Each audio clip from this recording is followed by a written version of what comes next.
안녕하세요. 책 읽는 오로라입니다. 오늘 준비한 작품은 정연희 작가님의 소설인 빌려온 시간입니다. 이 작품은 정연희 작가님의 소설집인 빌려온 시간에 실려있는 표제작으로 펴낸 곳은 시선사입니다. 그럼 지금부터 이야기 속으로 들어가 그 주인공들을 만나보겠습니다. 편안한 시간 보내세요. 빌려온 시간, 정연희. 식탁은 화려했다. 12인용 식탁 위에 크리스털 잔이며 눈부시리만큼 잘 닦인 은기들이 충분히 아름다웠다. 와인잔에 물잔, 쉐리잔에다 식후에 쓰이는 브랜디잔까지 한 사람 앞에 놓인 잔만 4가지. 아내를 돕던 태주가 지나가는 말처럼 한마디 던졌다. 당신 오늘 만찬 식탁에 유난히 정성을 기울이는군. 언제는 안 그랬나? 이제 이 나이에 그동안 아끼고 쟁여두고 쓰지 않던 그릇들도 숨통을 틔워줘야지. 이제나 저제나 눈치만 보다가 이 아까운 그릇들 써보지도 못하고 죽으면 억울하지 않겠어? 세연은 남편 태주의 말에 심이 들어있다고 느꼈으나 심상한 어투로 대꾸하며 스위스 수가 아기자기한 냅킨을 자리마다 놓았다. 브랜디잔은 식후에 쓸 건데 미리 늘어놓으니 식탁이 좁지. 약간 짜증을 감춘 남편의 말에 세연은 목소리에 애교를 담았다. 그러면 당신이 거두어서 거실 탁자에 가져다 놓구려. 그리고 나보고 잔소리한다고 하겠지만 식구 같은 친구끼리 먹는 저녁에 스위스 수 냅킨은 좀 과하지 않아? 남편의 말이 틀리지는 않았다. 자수가 아름다운 스위스제 냅킨을 어떻게 갈무리하려고 친구들의 식탁에 내어 놓는가. 태주는 세탁소 신세를 지지 않고는 다시 새 것처럼 깨끗해지지 않을 고급 물건을 내어놓는 아내가 못마땅했다. 하지만 세연은 마음을 헐겁게 가졌다. 이민 30년, 언제 어디에 쓰려고 그리도 애탄 개탄 먹는 것 입는 것 줄여가며 사모았던 그릇들인가. 태주는 아내가 값비싼 은기며 크리스털 그릇이며 영국의 본차이나 겐주에서 나오는 접시들을 사모을 때 적잖이 짜증을 냈었다. 아니, 손톱이나 만져주며 코에서 단내가 나도록 뛰어야 살아가는 처지에 우리가 무슨 외교관이야? 저런 비싼 그릇은 무엇에 쓰겠다고 악착같이 사서 모으나? 남편의 지청구가 그르지는 않았지만 일요일에 예배 시간마저 빼앗겨가며 내일 가게에서 일을 해온 세연의 삶에서 그 눈부신 그릇들은 아무도 모르게 쌓아온 자존심이고 위로였다. 무엇이 덧났는지 태주가 한마디 더 비틀어진 소리를 했다. 우리 집에서 손님 치른 게 한두 번이야? 당신 말이야, 저 번쩍거리는 그릇에 한국식 잡채며 겉절이 가당키나 하다고 생각해? 당신, 우리 동창놈들 오는 날이면 그릇이며 음식에 대해 유난히 예민해져 있는 거 스스로 알고는 있어? 그랬었나? 그럴 수도 있었겠다. 젊어서는 안 그런 척 하더니 이제 늙어가면서 무엇이 덧났는가. 남편 태주가 걸고 넘어지려는 상대가 누구인지를 아내는 너무 잘 안다. 칫! 다 늙은 나이에 이제 와서. 죽어서도 아물지 않을 음습한 반란 한 가지 덮어두었던 것인지 피차가 적당히 피해가며 지내왔던 것인지 남편의 심중에 가시처럼 박혀있는 그것이 요 근래 불쑥불쑥 동통을 일으키는가. 아유, 벌써 식탁 세팅이며 음식 준비가 다 끝난 모양이네. 늘 여벽하게 이웃을 챙길 줄 아는 지선내가 일손을 돕겠다고 일찍 서두른 모양. 아내에게 끌려 일찍 온 영수는 제 집에 들어선 듯 거침이 없다. 다들 도착하려면 한참 걸릴 텐데 마실 것 먼저 가져와. 맥주며 마른 안주 접시를 들고 다가가는 태주를 향해 영수가 볼멘 소리를 했다. 오늘도 세훈이는 나영이를 데리고 올 참인가? 대답을 한 사람은 부엌에서 나오던 영수의 아내 지선네. 뭘 새삼스레 물어요. 언제는 세훈 씨가 혼자 다니는 것 봤어요? 벌써 몇 년째 일인데 이제쯤 그러려니 하시고 신경 끄시지요, 서방님. 아, 저 지난번 우리 모임에서 폭발했던 일 잊어버렸어? 이거야 원 아슬아슬해서 어디 이 모임을 계속 하겠어? 불편해하는 사람이 나뿐인 줄 알아. 다들 말을 안 하는 거지. 지선네는 남편 영수가 도맡고 나서는 불평이 불편했다. 다들 말을 안 하고 있는 일을 왜 당신이 떠맡고 나서요? 친구끼리 어떻게든 불행을 나눌 생각은 않고 왜 당신이 불편함을 도맡고 나서느냐고요. 입장을 바꿔 생각해 봐요. 당사자 나영이야 그렇다 하지만 남편인 세훈 씨가 어떻게 살고 있는지. 아니, 저 여편네가 오늘 무슨 못 먹을 걸 먹었나? 왜 나를 찌르고 쑤시러 들어? 말이야, 바른 말이지. 아, 간병인이 있는데 이런 날 나영이를 꼭 우리 앞에 끌고 와야겠어? 그들의 대화는 부엌에서 녹두를 지지고 있던 집주인 세연의 가슴을 먹먹하게 만들었다. 정말 오늘도 세우는 나영이를 데리고 오려나? 이제 햇수로 10년. 뒤에서야 이러쿵 저러쿵 말을 쉽게들 하지만 정작 세훈이 겪고 있는 10년 세월 그 뒤안길의 쓰라림을 남들이 어떻게 다 알겠는가? 그렇게 고통을 겪고 있는 세훈 앞에 나는 무엇을 더 보여주고 싶어 안달인가? 이 화려한 식탁에 어쩐지 그늘진 속셈이 스스로에게 드러나 세연은 갑자기 자신이 역겨워졌다. 하기는 이 안간힘을 다한 만찬 차림이 세훈을 향한 시위만은 아니다. 남편 동창들의 모임을 집에서 가질 때마다 세연이 힘을 기울이는 것은 어쩔 수 없는 자기 위로였다. 남편 태주는 뉴욕에서 발행하는 한국신문의 주필이라고는 하지만 대학교 교수직에 있거나 튼튼한 부동산 장사를 하고 있거나 변호사로까지 출세한 동창들에 비하여 별로 실속 없고 영양가 없는 언론인이라는 남편의 처지가 분하기도 한 김에 아내의 역할을 과시하고 싶은 욕심이 꺼지지 않는 불씨로 남겨져 있는 까닭이기도 했다. 오랫동안 기울여온 정성의 덕으로 대주만큼 장가 잘 간 놈 또 있어. 달라 박스에다 요리 솜씨 뛰어나 미모에 언변에 결혼 전에 시인으로 등단한 것에 무엇하러 이민을 왔을꼬. 한국에 버티고 있었더라면 여성계를 주름잡고도 남을 여걸이 되었을걸. 안 그래? 농담처럼 하는 말들이었지만 듣기 싫지 않았고 내심 나름대로 세웠던 삶의 전략이 그런대로 성공적이었구나 싶어서 몰래 회심의 미소를 짓기도 했었다. 1970년 중반 태준애가 이민 첫 발을 디뎠을 때 거의 맨손으로 남매만을 안고 불쑥 떨어진 뉴욕은 공포의 도시였다.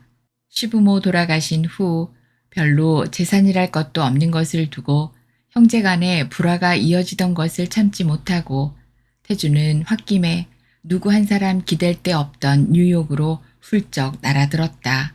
한 그루의 나무도 이식을 견뎌내고 뿌리를 내리려면 몇 년이 걸리는데 사람이 저 태어난 땅을 떠나 말 설고 물 설고 낯빛도 다른 땅에 떨어져 자리를 잡는다는 것은 얼마나 고달픈 일인가.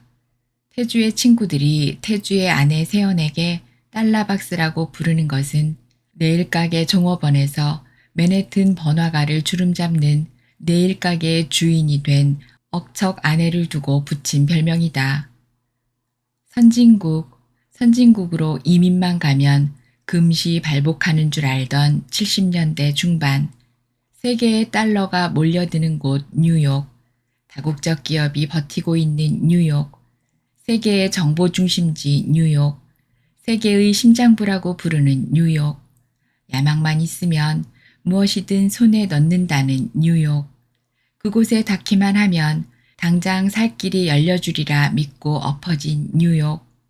그런 뉴욕에 막상 도착하고 나니 서발막대 거칠 곳이 없다더니 정말 단 한 가닥도 닿는 데가 없었다.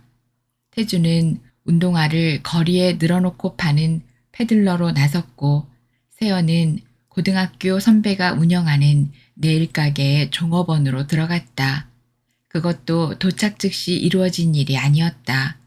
얼마나 전전긍긍 매일 발을 동동 구르다시피 하다가 만난 천행이었다. 출발은 바닥에서였다.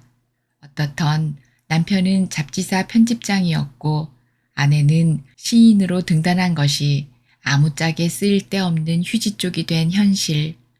세연은 이를 악물고 네일가게 종업원 자리에 전신을 던졌다. 10수년, 눈만 뜨면 집을 떠나 맨해튼에서 눈에 불을 켜고 살아야 했던 세연에게 뉴욕은 연옥이었다. 빛과 그림자가 절묘하게 어울려 화려한 마법을 연출하는 뉴욕은 인연 없는 세상이었다.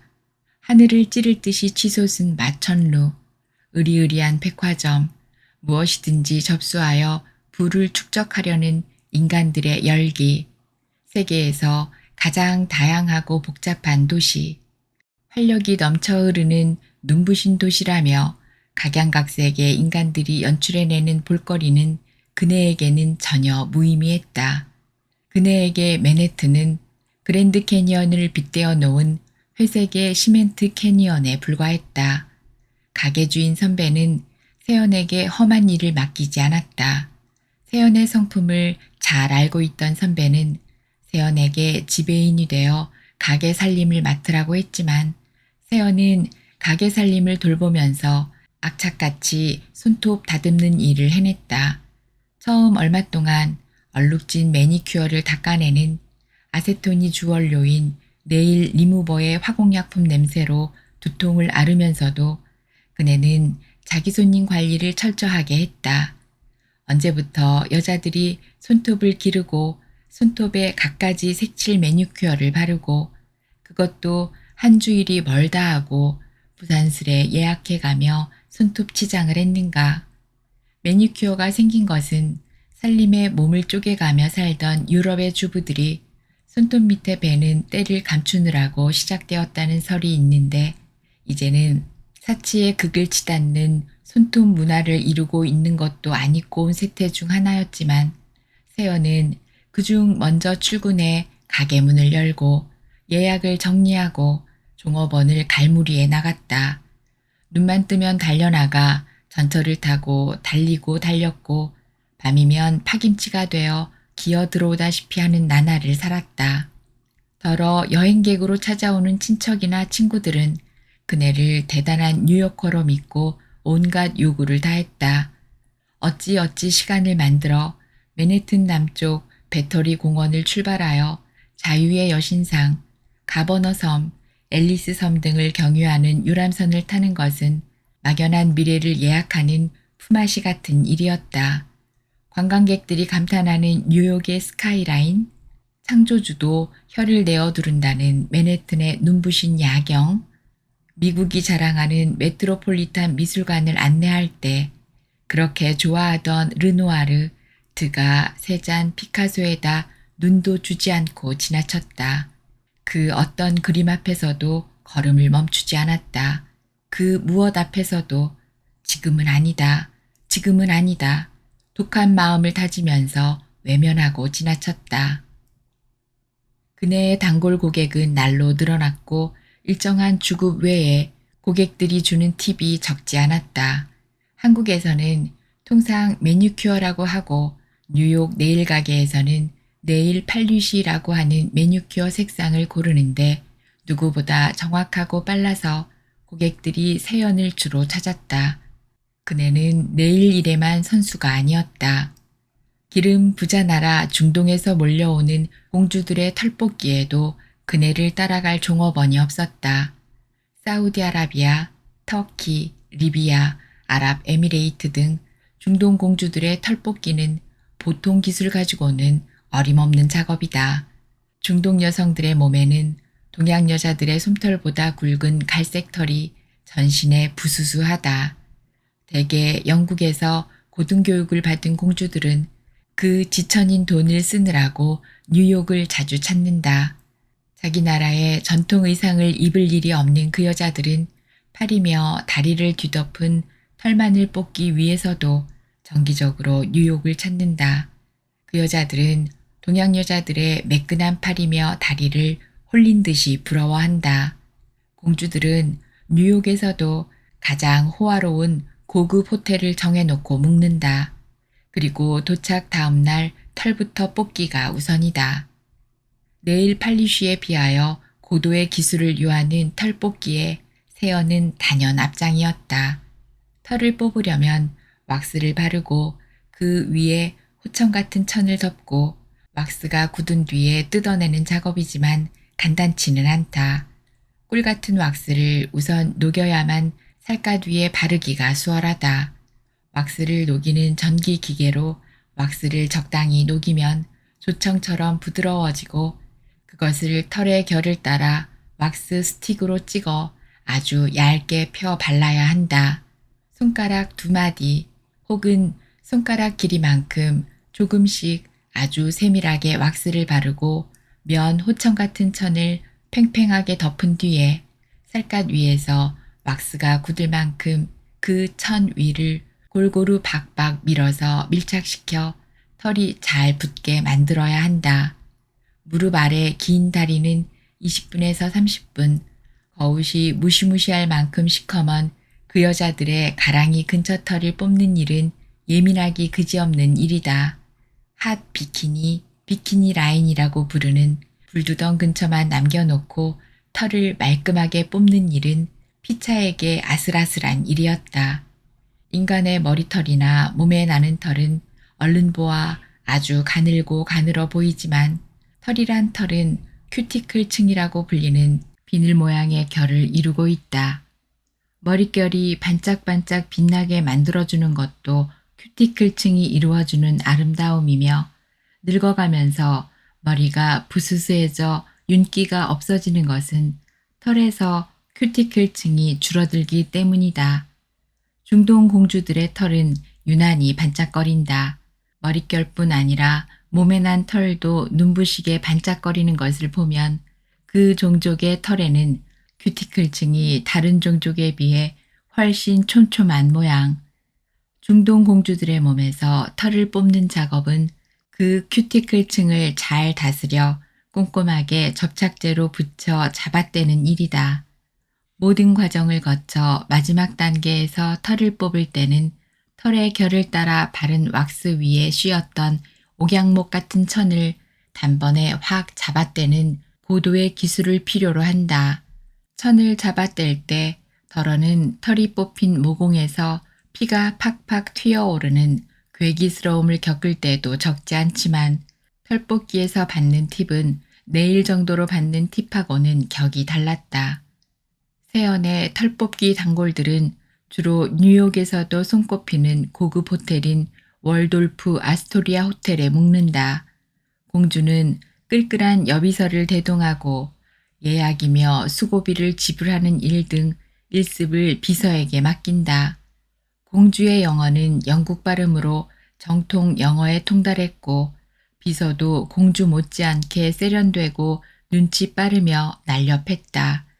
털뽑기를 처음 할 때면 아파서 쩔쩔매던 공주도 2번, 3번 익숙해지면 아름다워지겠다는 욕심으로 털뽑기 고문을 예사롭게 치르며 덜어 말을 건네기도 했다. 어느 나라에서 왔느냐? 언제 이렇게 좋은 직업을 갖게 되었느냐?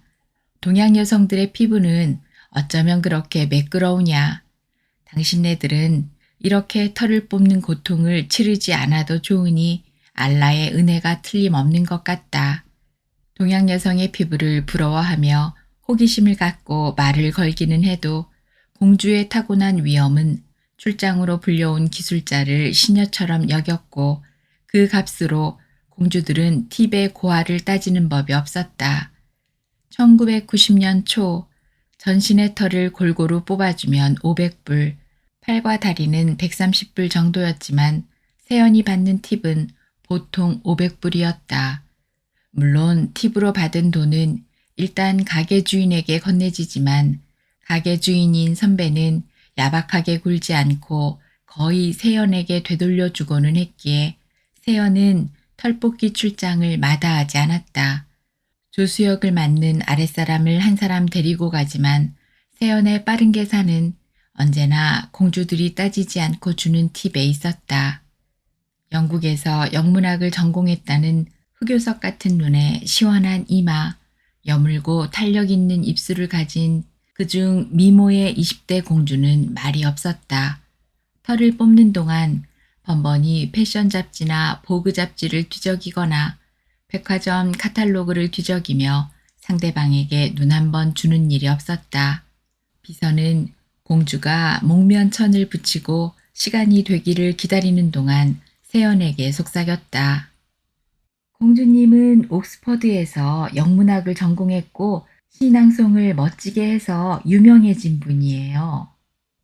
단골을 만들려면 비서를 잘 구슬려야 했다. 세연은 눈을 크게 뜨고 감탄한다. 오, 그래? 저렇게 아름다운 공주가 시를 낭송하면 듣는 사람들은 천국으로 올라가는 것 같았겠다. 그러면요, 우리 공주께서 신앙송에 참가할 때면 우리나라 청년들보다 영국의 귀족 청년들이 더 많이 참석하는 걸요. 시를 낭송하는 공주. 그 공주가 털을 뽑느라고 뉴욕의 최고급 호텔에 누워 백화점 카탈로그를 뒤적이고 있다. 시. 저 여자는 셰익스피어, T.S. 엘리엇을 읽고 에즈라 파운드를 머리맡에 두고 영어로 시를 쓴 타고를 알까? 레바논의 신비 칼릴 지브란의 고뇌를 읽어낼 수 있었을까? 비서의 입에서 시라는 말이 나왔을 때 세연은 갑자기 전신이 타오르듯 뜨거워졌다. 그것은 능멸을 당한 것 같은 몰래 치욕을 견디는 영혼의 쓰라림이었다. 이민 생활에서 그중 견딜 수 없었던 경우는 저희가 시인이었대. 서울서는 꽤 알려졌던 여류 시인이었다는데 시인이었대. 과거 완료형의 수근거림이 귓가를 스쳐갈 때였다. 시인이었대. 시인이었대. 이민 현실은 낯선 땅에 발을 디디는 순간 오육칠정에 먹칠을 하지 않으면 안 되었다. 먹고 자고 돈 벌고 사람들과 어울려 시시덕거리고 여행도 다니고 아이들 문제로 이리 뛰고 저리 뛰기는 하지만 영혼은 만성 피로에 시들어갔다. 공주에게 붙여준 왁스가 굳기를 기다리는 동안 세연은 밖을 내다보는 척 자연스럽게 창가로 갔다. 센트럴파크가 한눈에 들어왔다. 평화, 행복, 기쁨, 즐거움, 사랑을 간직하고 있는 뉴욕의 허파를 그네는 무연히 내려다보았다. 그때까지 한 번도 그 공원에 가본 일이 없는 삶이 그네에게 추위로 몰려들었다. 털뽑기로 돈을 벌기 위해서 들린 호텔 창문으로 바라보는 센트럴파크. 그네는 잠깐 몸을 떨었다. 네, 이 악착스러움의 종점은 어디가 될까? 어느 날 퇴근 시간에 선배가 심각한 표정으로 말문을 열었다. 왜 그렇게 숨가쁘게 달리는 거야? 이제는 진우 아빠가 주필로 있는 한국신문도 그럭저럭 부스가 늘고 있고 자네도 그만하면 숨 돌리고 뉴욕을 즐길 만도 한데 왜 그렇게 스스로에게 숨 쉴 틈을 주지 않는 거야? 그러지 말어. 진우, 진주남매 이제 고등학교야. 아직도 돌보려면 한참을 가야 하는데. 세연은 웃으면서 대꾸했다. 왜 언니, 내가 극성 떨다가 죽기라도 할까봐 그래요? 나 그렇게 쉽게 죽지 않아요. 내가 얼마나 질긴 인간인데 그렇게 쉽게 죽겠어요? 말투 좀 보라지. 무슨 말이 그렇게 험한 거야? 도무지 조심스러워서 어디 말문을 열겠어? 선배는 장사 현장에서 세연을 겪으면서 속으로 거듭 감탄했다. 부지런하고 책임감 강하고 아랫사람 잘 거느리고 영어도 누구보다 빨리 익혀 손님들하고 곧잘 세상살이 이야기를 들어주기도 하고 덜어는 상담도 하면서 크리스마스 때나 부활주일에는 깜짝 놀랄 만큼 고급스러운 선물이 그네 앞에 답지하기도 하는데 혀를 내둘렀다. 그러면서 속으로 아까워라, 아까워라. 아이들 다 기르고 나면 제 본연의 삶을 찾아가겠지. 기원했다. 그렇게 손톱 발톱 빠지도록 달리고 달리기를 20년 만에 고급 주택가에 집도 장만하고 애타한개탄 모은 돈으로 세연이 사들이는 것은 크리스털 잔이며 영국의 본 차이나 웨지우드 도자기, 일본의 노리타케, 겐조 등 눈부신 그릇들이었다. 세연은 보석에도 관심이 없었고 여자들이 걸터듬질하는 명품 같은 것은 거들떠보는 일도 없었다. 옷도 백화점 옷이 거의 없었다. 그네가 좋아라 하는 것은 여행 중에 낯선 마을에서 만나는 골동품 가게였다. 더러 그 마을에서 자식 없이 세상 떠난 노인의 살림이 몽땅 나오는 경우 거저 줍다시피 희한한 도자기며 그림을 사게 되는 경우 그네는 그것으로 한동안 행복해했다. 세연이 자리를 잡은 뒤에 현지 신문이며 현지 문학단체에서 발간하는 책자에 시를 실겠다며 청탁을 해와도 그네는 욕을 먹어가면서도 한사코 응하지 않았다. 세연은 철없이 서둘러 등단했던 그때를 진심으로 후회했다. 그 등단만 아니었으면 세연의 현재를 전락으로 비추어지게 만들지는 않았을 것.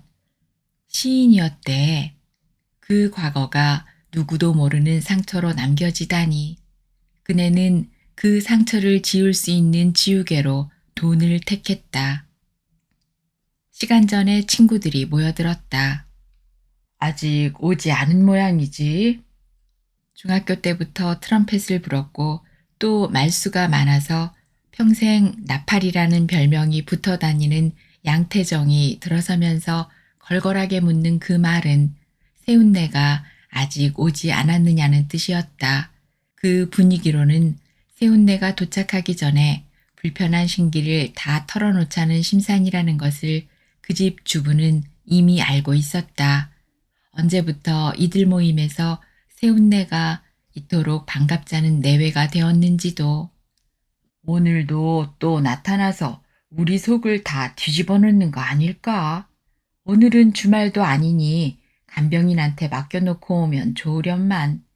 또 그 짓을 한다면 나 이제 이모인 그만둘란다. 미리부터 비위상하는 소리 작작 하라고 말이 씨가 되는 거 몰라? 사람들이 왜 그 모양이야? 그저 이런 일 저런 일 말없이 겪을 나이도 되었구먼. 그래도 너는 속 뒤집어지지 않았니? 그날도 그래서 너 밥 못 먹고 술만 퍼마셨잖아. 피부치처럼 흉어물 없어진 친구들은 이면치레 같은 것을 아예 멀찍이 던져버렸고 누구네 집 숟가락이 몇 벌인지까지 알게 된 터수에 속말을 참는 일이 없어진 지는 오래다. 야, 온다, 와. 거실에 둘러앉아 목을 축이던 친구들이 우우 현관 쪽으로 고개를 돌렸다. 그래도 평소에 말 수 없는 이신우가 달려나가 세운이 주차한 뒤에 차에서 나영을 안아내리는 일을 도왔다. 세운은 나영을 안아내리면서 선선한 얼굴로 신우에게 부탁했다. 여기 열쇠 있어. 트렁크에서 과일 꺼내. 신우는 열쇠를 받아들며 남편의 품에 안긴 나영에게 아는 체 했다. 민주 어머니 그동안 잘 계셨어요? 신색이 좋아 보입니다. 나영은 남편 친구의 인사를 받으며 그가 누구인지 알 수 없는 대로 조금 모자라는 어린아이처럼 히히 웃었다. 세훈이 아내를 안고 들어서자 그때까지 각자 조마조마한 기분을 감추고 기다리던 친구들이 하나같이 활짝 핀 얼굴로 반겼다. 그래도 양태정은 뒷전에서 궁얼거렸다. 보라고 영락 없이 오늘도 껴안고 왔잖아. 안악들은 축 늘어진 나영을 안락의자에 앉히며 아기 어르듯 반겼다. 잘 있었어? 민주 아버지하고 춤 많이 췄어? 응, 나 춤 잘 춰. 반벙어리처럼 혀 짧은 말로 히히 웃어가며 반응하는 나영을 바라보며 여자들은 새삼 쓰라려 오는 가슴을 각자 짓눌렀다. 나영은 그들 중 누구도 알아보지 못하고 누구의 이름도 기억하지 못한다. 얄밉도록 연글게 생겼던 나영. 너무 똘똘해서 또래의 친구들에게 때로는 앙칼지게 보이기도 했던 친구. 지기 싫어하고 양보 없는 성품 때문에 따돌림을 당하기도 했던 여성. 예쁘고 재주 있고 사귐성 좋아서 남자고 여자고 빨리 친해지는 좋은 성품도 그렇지 못해서 뒷전으로 밀려나는 여자들에게는 흉거리가 되었던 그래서 늘 화제의 주인공이었던 김나영. 세연은 나영에게 턱받기를 둘러주며 잠깐 나영의 머리를 쓰다듬었다. 나영의 머리를 만지거나 얼굴을 받쳐줄 때마다 명치 끝을 훑어내는 듯 쓰라림과 뜨거움이 한꺼번에 치받치는 그것은 아직도 정답을 찾지 못한 그네만의 갑갑함이었다. 어떻게 네가 겨우 이 결론을 얻기 위해 그렇게 염치 없이 굴었니? 그리고 지금 나에게 겨우 이런 꼴을 보여주느라고 서둘렀던 거니? 나영은 10년 전 어느 날 갑자기 쓰러져 뇌수술을 받은 뒤 지금까지 전신을 쓰지 못하는 백치가 되었다. 간병인을 두었지만 주말까지 채우지 못하니 남편 세우는 기저귀 갈기 밥 먹이기를 손수하고 있다.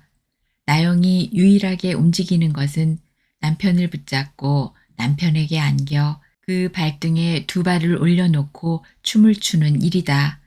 그래서 친구들은 나영에게 하는 유일한 인사가 춤 많이 추었느냐다. 친구들은 슬금슬금 눈치를 보며 식탁에 둘러앉았다. 친구들 모두가 무의식적으로 세운 내외의 옆자리를 피하려고 하는 눈치를 세연은 꿰뚫어 보았다.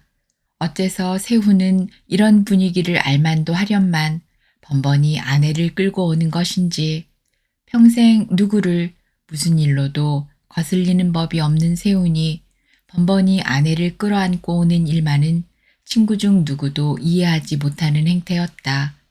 세훈은 손을 놀리지 못하는 아내를 위해 식탁 끝에 자리를 잡고 아내를 옆자리에 앉혔다.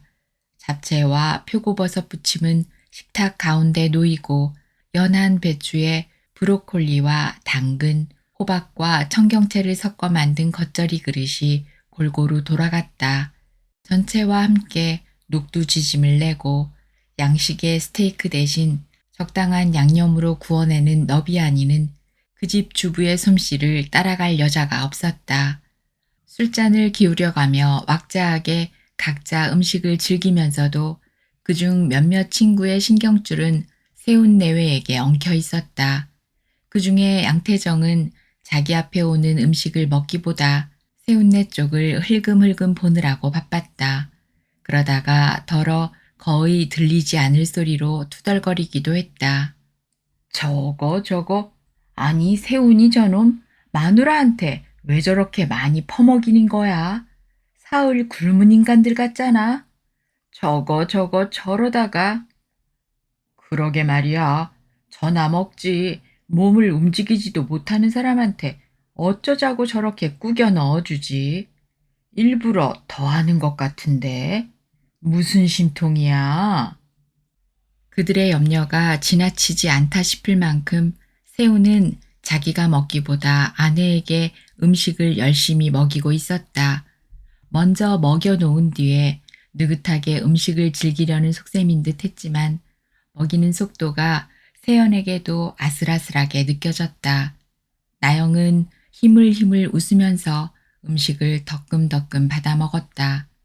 겉절이, 녹두지짐, 잡채를 먹일 때면 면발이 떨어질세라 젓가락에 꽁꽁 말아서 아내의 입에 넣어주었고 너비아니를 나이프로 잘라서 넣어주는데 그 크기가 크지 싶었다.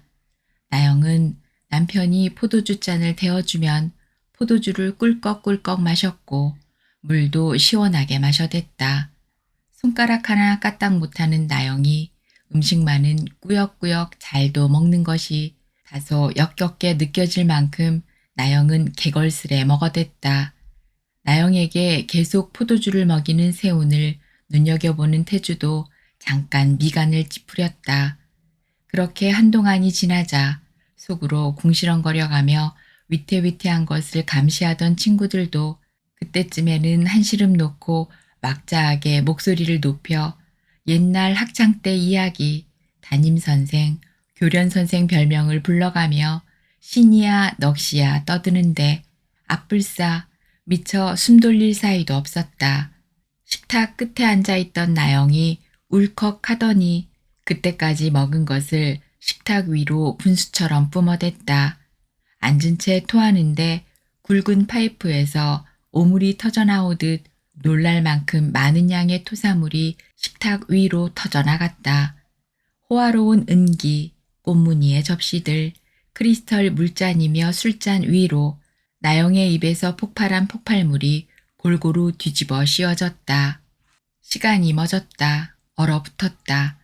누구도 입을 열지 않았다. 처음부터 조마조마해 하다가 잠깐 마음을 놓고 떠들던 친구들이 드디어 황당해하며 굳어져 있을 때 세우는 별일 아니라는 듯 왜 또 그래 하며 냅킨을 들어 나영의 입술을 닦았다. 나영은 무슨 일이 일어났는지 모르고 남편이 닦아주는 대로 얼굴을 내어 맡기고 그저 힘을 웃었다. 친구들은 덜어 담배를 피워 물고 덜어는 들고 있던 술잔을 들고 거실로 갔다. 아내를 안아일으키는 세우는 담담했다. 죽을 죄를 진 사람처럼 미안해하지도 않았고 당황해하지도 않았다.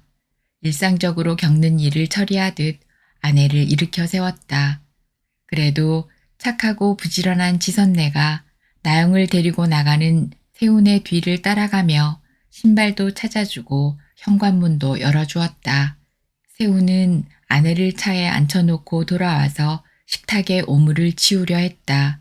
세연은 그러는 세운을 가만히 밀어내며 참담한 심정으로 상대방을 바라보았다. 초점 없는 세운의 눈이 세연의 시선을 피하며 가만히 입을 열었다. 미안해.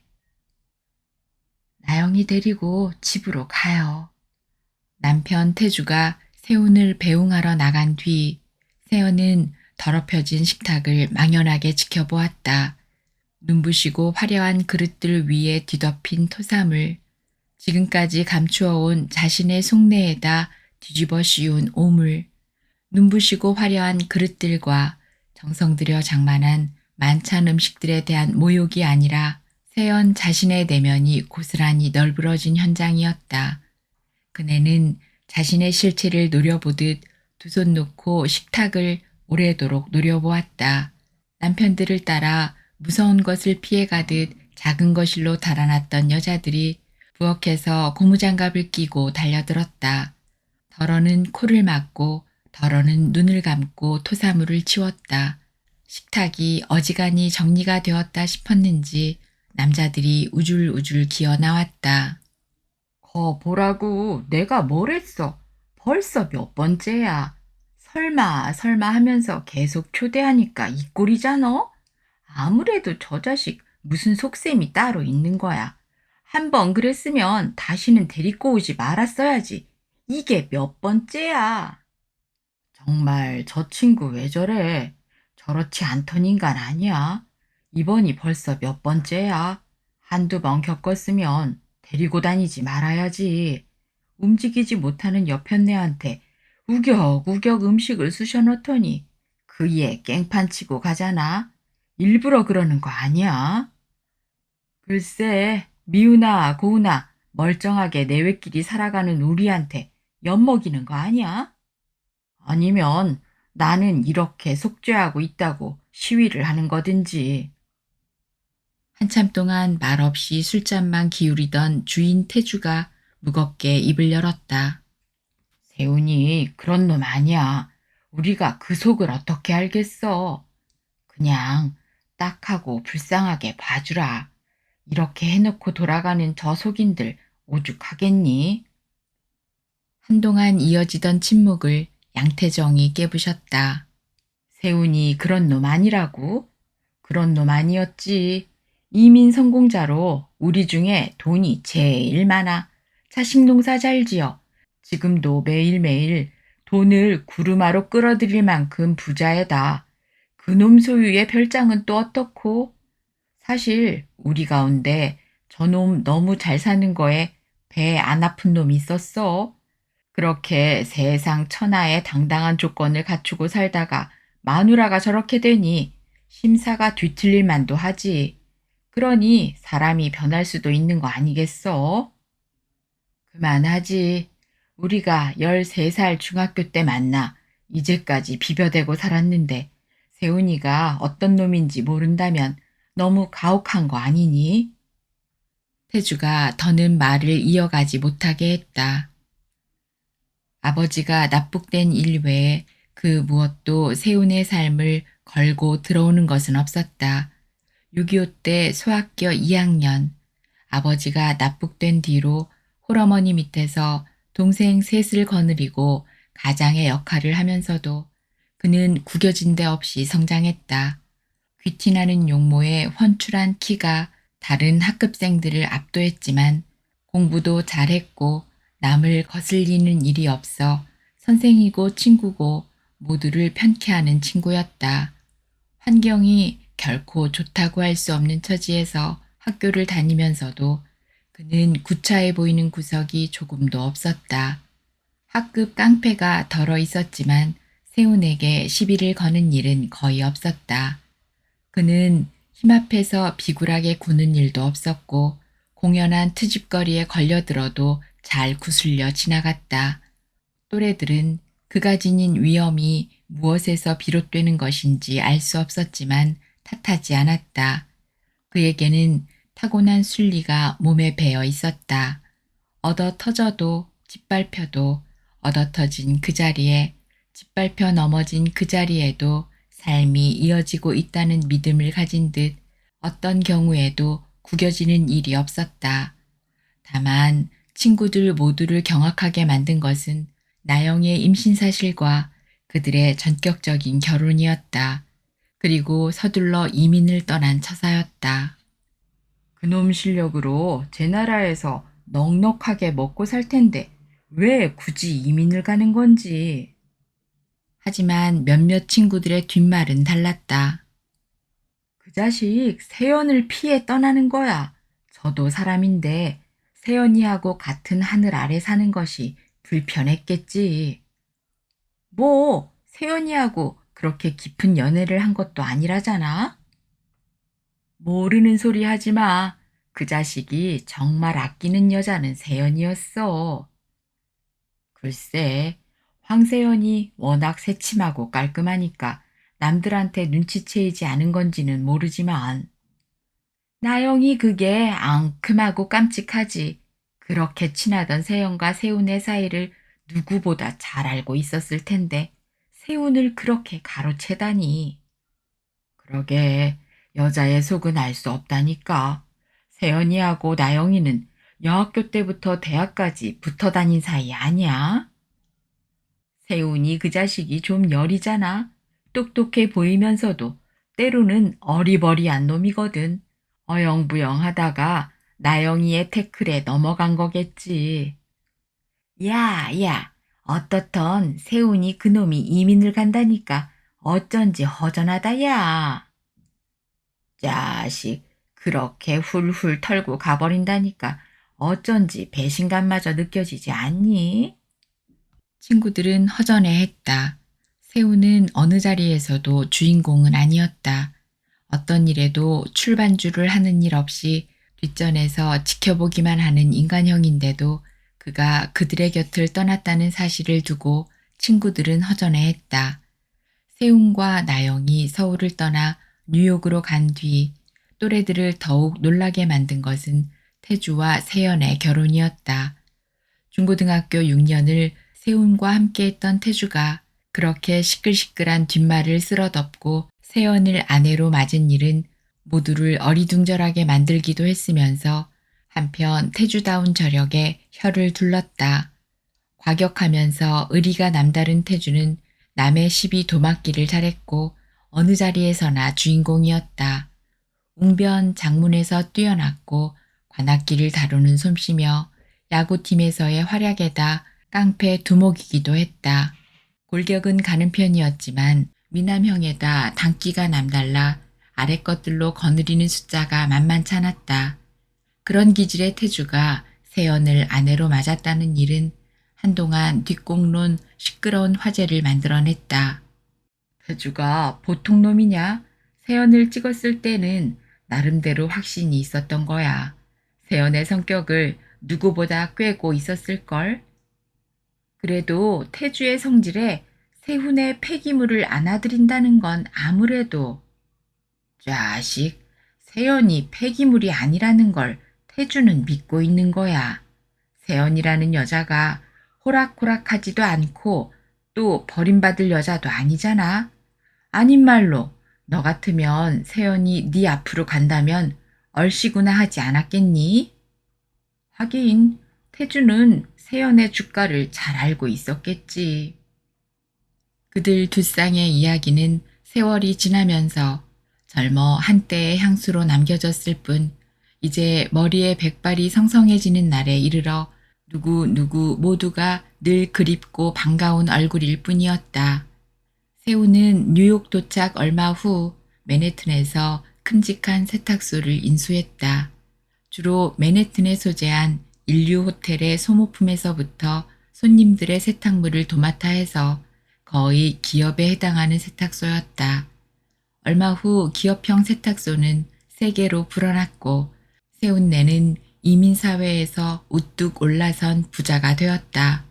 최고학부까지 이수한 부부가 허위 이민이라고 도착하여 장만하는 것이 작은 식품가게 아니면 생선가게, 세탁소 아니면 잘해야 세차장, 아니면 아내들이 걷어붙이고 나서는 네일가게 종업원, 잡화 가게가 고작일 때 맨해튼에 자리 잡은 세훈의 세탁소는 느긋한 사업장이었다. 태주 내외가 뉴욕에 도착하여 자리를 잡기까지 그리고 세연이 선배의 네일가게에서 종업원이 되어 일을 하기 시작했을 때 나영은 남매를 쑥쑥 낳아서 키우며 남편이 벌어들이는 돈으로 갖은 호강을 다했다. 두 집 사연을 기억하고 있던 친구들 중에는 아니 태준애는 왜 하필 이민을 뉴욕으로 온 거야? 세훈네가 살고 있다는 거 뻔히 알면서 왜 뒤늦게 뉴욕으로 왔지? 이상하게 여기고 뒷말을 만드는 친구도 있었다. 세훈은 땅 짓고 헤엄치며 돈을 벌어들이는데 겨우겨우 살아가는 태주 자존심이 오죽하겠어. 세연은 그런 뒷말을 직접 듣지는 않았지만 친구들의 시선 속에서 얼마든지 그 소리를 듣고 있었다. 나영이 남매를 사립학교에 보내면서 자신은 골프장으로 외국 여행으로 호강을 하고 있을 때 세연은 새벽부터 저녁 늦게까지 네일 가게에서 굽닐면서도 그쪽을 바라보지 않았다. 모두들 나이 50을 넘겨 그 무엇도 마음에 찌꺼기를 남겨두거나 담아두지 않을 나이가 되었을 때 그리고 이민의 쓰라림과 외로움이 더욱 절실해 갈 때 동창들은 아무것도 따지거나 가리지 않고 모임을 갖기 시작했다.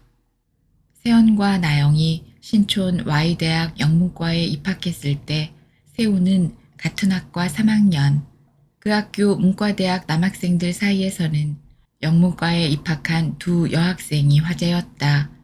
차분하고 말수가 적은 세연과 달리 나영은 활달하고 나서기를 좋아했다. 그렇게 성격이 다른 두 여자가 중학교 때부터 누구보다 친하게 어울리는 일을 두고 모두들 신기해했다. 그렇게 한 배에서 태어난 자매처럼 가깝던 나영이 친구 세연으로부터 세운을 가로채어 결혼 전에 임신까지 한 사건은 오래도록 씁쓸한 화제로 떠돌아다녔다. 감정에 색조라는 것이 존재하는가? 세연은 사람의 얼굴이 다르듯 그리고 각기 그 음색이 다르듯 인간관계에서 빚어지는 감정에는 색조라는 것이 존재한다고 생각했다. 더러 남편 태주의 깊은 속이 궁금할 때도 있었지만 아내를 알아보는 그 마음은 누구도 따라가지 못할 속 깊은 의리라는 것을 두고 아내는 진심으로 고마워했다. 나영이 일으킨 파문이 세훈과의 결혼으로 낙착이 되고 세연이 이웃의 눈길을 피하여 한동안 잠적을 했을 때 태주는 세연이 파묻혀 있는 세연의 시골 외가로 세연을 찾아갔다. 그리고 간단하게 청혼했다. 아무 말 말아줘. 너는 처음부터 내 아내였어. 태주는 애써서 감추는 것이 아니라 성격상 지나간 일을 두고 되짚어보는 사람이 아니었다. 단 한 번도 지나간 일을 생각나게 하는 일도 없었다. 그것이 자연스러웠다. 배신에 대한 쓰라림 같은 것도 없어졌다. 남편의 깊은 속은 그렇게 아내를 편하게 만들어 주었다. 10여 년 전이던가 가을이었다. 아스트리아 호텔에서 중동 공주의 털뽑기를 마치고 돌아오는 길, 세연은 보조 근무자를 먼저 보내고 아이들 때문에 급하게 물건 살 일이 있어 잠깐 백화점에 들렀다가 뉴욕 시립도서관 앞 돌계단에 허리를 걸치고 앉았다. 형형색색의 인종이 거리낌 없이 질펀하게 늘어져 있거나 남녀가 한데 어우러져 두 몸뚱이가 당장 한 몸이 될 진흙덩이처럼 엉겨 있거나 중남미 원주민이 알락달락한 실로 짠 물건들을 펴놓고 있는 길거리, 도서관 옆 잔디밭에서 가슴이며 아랫도리만 아슬아슬하게 가리고 벌렁 누워 해바라기를 하는 여자들, 근심도 두려움도 없는 거리였다. 그곳에는 시선이라는 것이 존재하지 않았다. 아무도 누구를 바라보는 일이 없었다. 먹고 있던 깡통이며 은박지를 아무렇게나 내던져도 읽고 난 신문을 버리고 돌아서도 그만인 거리. 그저 저 하고 싶은 대로 무엇이든지 할 수 있는 거리였다. 빗자루를 들고 그 사이를 느릿느릿 다니는 청소부도 쓰레기를 하러 다니는 것이 아니고 그저 쓰레기 사이를 누비고 다니기 위한 것인 청소부 자체가 무심한 쓰레기였다. 부요와 빈곤이, 아름다움과 추함이, 청결함과 더러움이 공존하는 뉴욕. 세계 도처에서 갖가지 잡동사니가 마음 놓고 몰려들어 남루를 이루고 있는 뉴욕에는 주인이 따로 없었다. 아무도 건드리지 않는 정신적인 남루가 평화를 이루는 곳 뉴욕의 맨해튼. 무심한 거리. 무심, 무심. 세연은 이따금 시립도서관 계단에 주저앉아 아무 생각 없이 그렇게 한동안을 지내고는 했다. 악취 섞인 편안함이었다. 그렇게 앉아있는 세연 앞에 그늘을 들이우며 누구인가 앞을 가로막고 섰다. 올려다보니 세훈이었다. 그냥 지나갈 수가 없었어요? 세연은 어제 만났던 사람 대하듯 웃으며 물었고 세훈은 그렇게 담담한 세연을 질린 듯 바라보다가 말없이 옆자리에 앉았다. 몇십 년 만에 이루어진 조우. 차라리 외면하고 지나쳤던 편이 편했을 그런 만남을 두고 세연은 그렇게 담담한 자신이 다소 낯설었다. 이미 중년티가 완연한 세훈은 들고 있던 누런 서류 봉투를 만지작거리며 한동안 고개를 들지 않았다. 세연은 조금도 거북하지 않은 것이 기이했다. 뻔뻔스러움을 타고나지 못한 세훈. 그네는 울컥 가슴이 메어지려 했다. 기나긴 세월 세훈이 묶여 살았을 비밀한 고통이 고스란히 그네에게 전해졌다. 세상은 그 사내가 명랑하고 활달한 나영과 함께 자식 낳고 알콩달콩 살아가는 줄 알고 그리고 힘들이지 않고 부마저 축적하는 그들에게 대개는 약간의 질시의 줄을 거미줄처럼 걸고 있었지만 수컷 냄새보다는 슬픔의 향기 같은 것을 지니고 있는 세훈. 나영의 임신 사실이 불거졌을 때도 세연에게 충격은 잠깐이었고 세훈이 겪고 있을 갈등, 죄책감, 낭패감 등이 고스란히 전해졌었다. 세훈의 삶 속에는 공격에 대한 방어 기제가 전혀 형성되어 있지 않다는 것을 세연만은 알고 있었다. 시선을 떨군 채 한참을 말없이 고개만 숙이고 있던 세훈이 불쑥 입을 열었다. 그 집도 큰아이가 딸이랬지? 그렇게 물으면서 세훈은 고개를 들어 깊은 눈길로 세연을 건너다 보았다. 무엇을 확인할 일이 있는 것처럼 새삼스레 낯을 익히려는 사람처럼 찬찬히 그네를 바라보았다. 그 시선이 거북하여 세연은 다시 쿡쿡 웃으면서 물었다.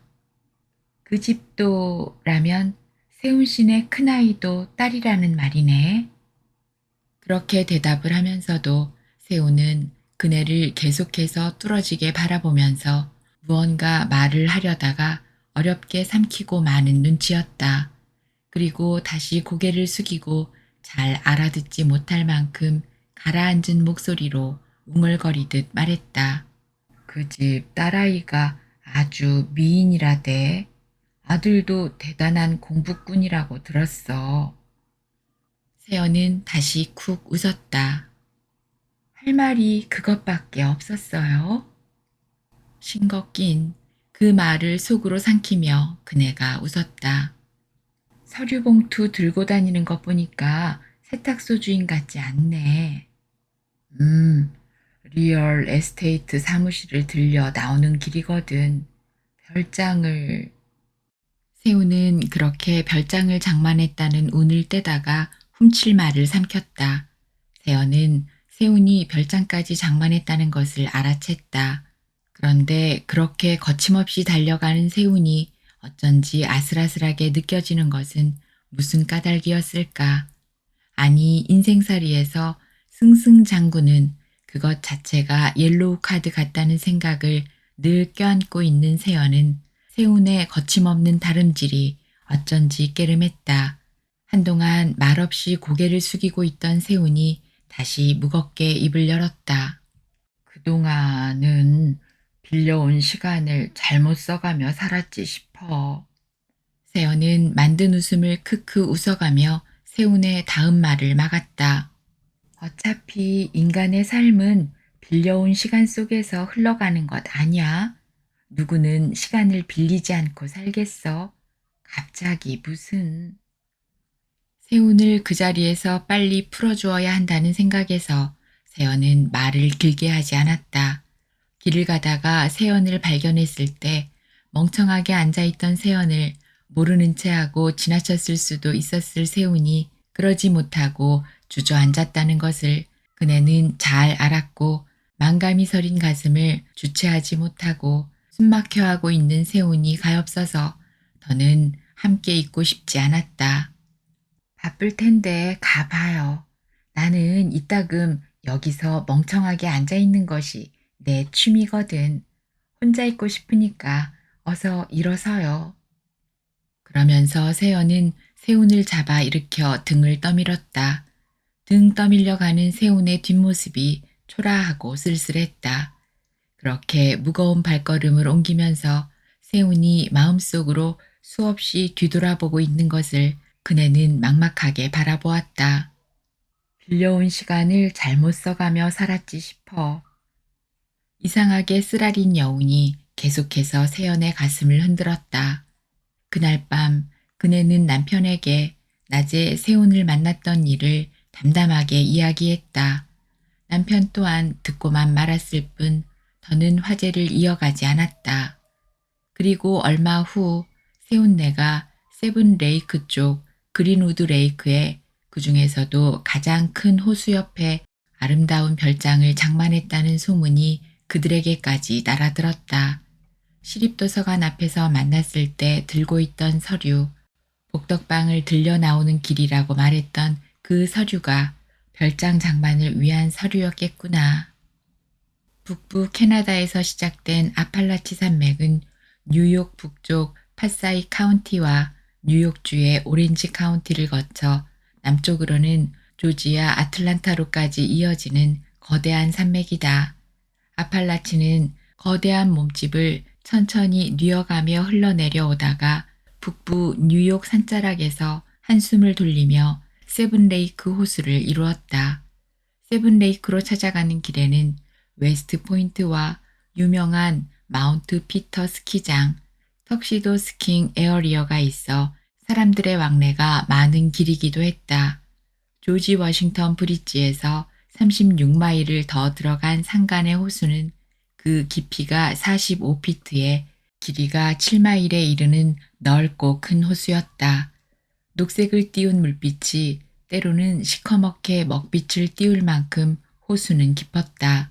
우르란 나무로 둘러싸인 호숫가에는 부자들의 별장이 호수 위에 그림자를 띄우고 모터보트, 수상스키, 카약, 워터스키, 스노우보드, 아이스피싱을 즐기는 사람들의 기구를 넣어둔 창고가 즐비했다.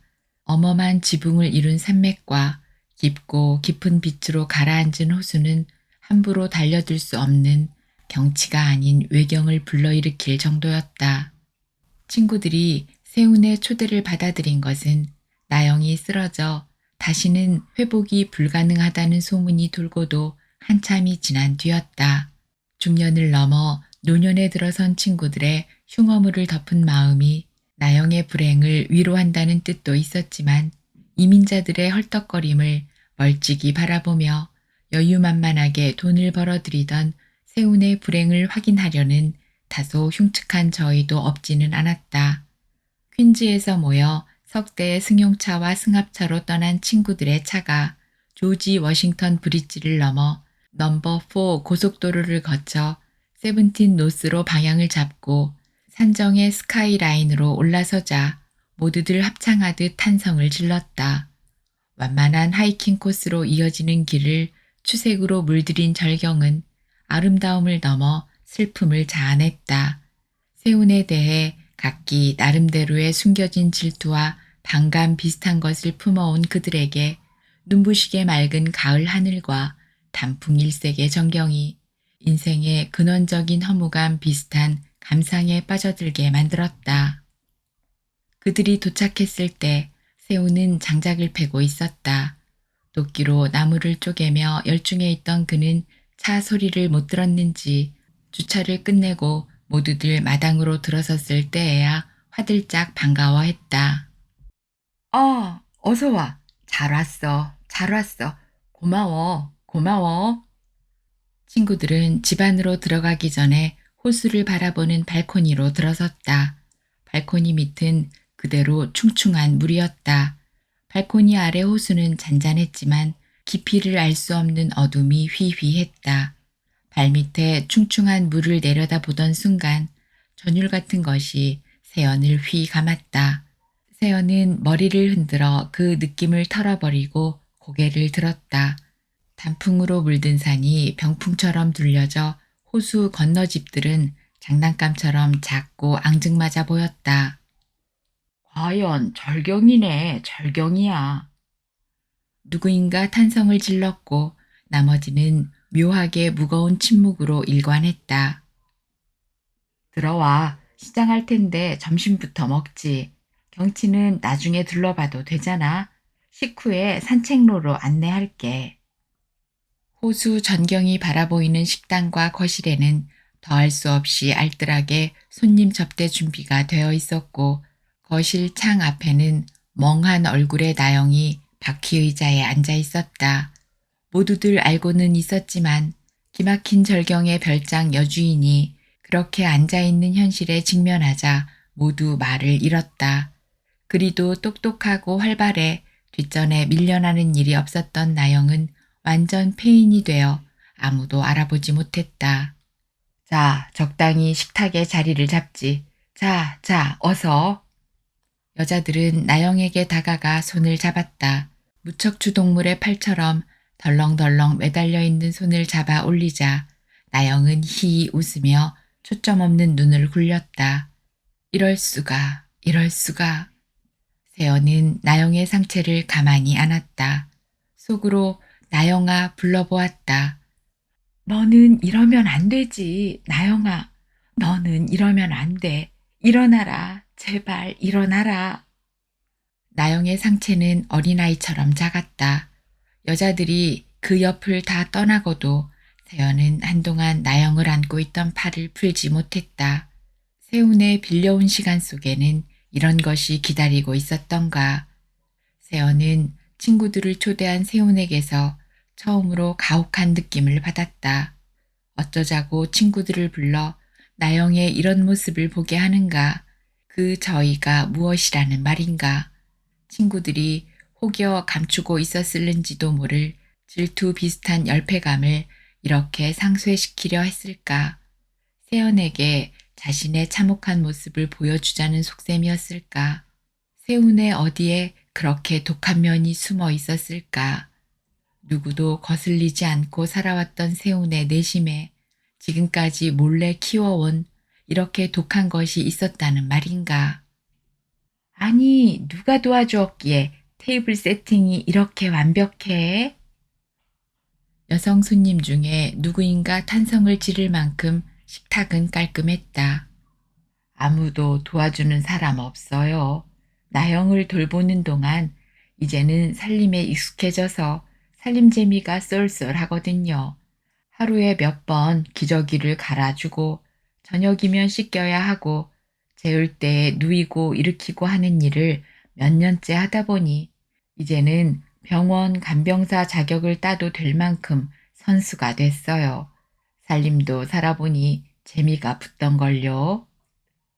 세우는 남의 말하듯 자신의 근황을 선선하게 설명했다.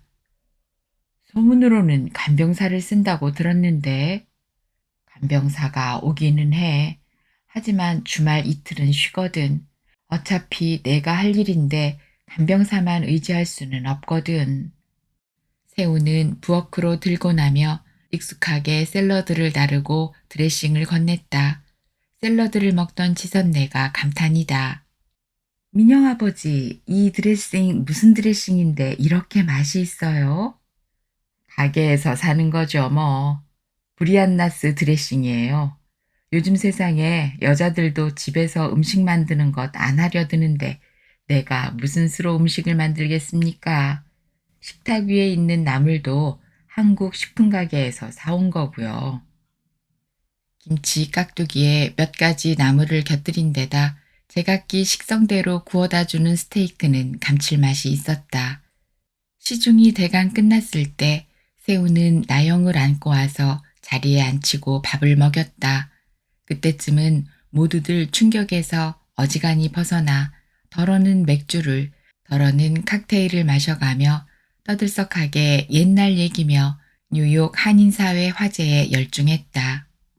세상에, 민영아버지 음식 솜씨가 어쩜 이렇게 대단해요? 인사가 아니라 정말 고기 굽는 솜씨를 배워가야겠어요. 여성 손님이 고기를 먹으며 감탄하자 세훈이 접시 위에 고기를 자잘하게 썰어 아내에게 먹이며 태평하게 웃어가며 말했다. 미국 생활에 개인 솜씨라는 건 없잖아요. 김치도 가게에 산처럼 쌓여 있고 샐러드, 드레싱, 수식까지에 고기는 부위별로 사면 되고 바베큐 틀은 공원에도 있고 집집마다 다 있으니 미국 음식에는 별미라는 게 따로 없는 거죠, 뭐. 세훈이 나영에게 음식을 먹이는 솜씨는 익숙했다. 나영은 남편이 입에 넣어주는 대로 너끔너끔 잘도 받아 먹었다. 사람을 알아보지도 못하고 의사표시도 못하고 매일 기저귀를 갈아차며 흐물흐물한 전신을 남에게 맡겨야 하는 처지에 먹는 일만은 어떻게 그리 정확하고 싱싱한지 기이했다. 친구 중에 덜어는 그런 눈으로 바라보았지만 세우는 아는 듯 모르는 듯 아내에게 열심히 음식을 먹였다. 해가 기웃하자 모두들 한바탕 떠들썩하게 떠들며 집을 나서서 숲길로 들어서자 집안은 갑자기 헐렁하게 조용해졌다. 어쩌다가 뒤처진 지선네와 세연이 설거지를 돕겠다고 나서자 세훈이 질겁했다. 그냥 두세요. 이따가 내가 할 일이 없으면 정말 심심합니다. 설거지나 청소가 대단한 노동은 아니지만 이 집에서는 노동이 내 구원이지요. 식탁만 정리하게 두세요. 지선네와 세연은 널브러진 접시며 물잔을 조심스럽게 부엌으로 날랐다. 식탁이 대강 정리되자 지선네가 물었다. 아래층에도 방이 있는가 본데 구경 좀 할까? 거기 엉망인데 작업 중이거든요. 무슨 작업을 하기에? 그러면서 지선네가 아래층 계단을 찾아 내려가는 뒤를 세연도 따라갔다. 넓은 거실에 대패질하는 작업대가 설치되어 있고 그 위에 대패를 기다리는 나무가 가지런하게 놓여 있었다. 웬 목수일을 하셔요? 세상에 작업이라는 게 목수일이었어요? 지선네가 눈을 동그랗게 뜨고 신기해하며 묻자 세우는 다소 냉소적인 어투로 입을 열었다. 기저귀 갈아 채우고 빨래하고 밥해 먹이고 하다 보면 색다른 일을 하고 싶어질 때가 있지요. 아래층 거실 바닥에 습기가 올라오면서 곰팡이가 생기대요. 그래서 바닥을 다 뜯고 단풍나무로 바닥재를 바꾸고 있어요. 단풍나무가 단단한 편이라서 나영을 재워놓고 나면 할 일이 없어서 그렇게 시간을 보내죠. 적잖은 넓이의 거실 바닥을 단풍나무로 새로 꾸미고 있었다. 선반 위에는 나무를 다듬는 톱, 대패, 끓이며 샌드페이퍼, 락카 등이 꼼꼼하게 얹혀 있었고 대패밥이 바닥에 수북했다. 그가 목수를 사서 일을 시킬 돈이 없겠는가. 톱질이며 대패질은 그렇다 해도 바닥을 뜯어내는 굳은 일은 쉽지 않았을 텐데. 아내를 데리고 와서 밥을 지어 먹이고 기저귀 갈아 채우고 목욕시켜가며 집을 손수 수리하는 세훈을 바라보는 세연의 가슴이 아릿했다. 지선네가 여기저기 둘러보며 연신 감탄이다. 아래층에도 방이 3개나 되네요.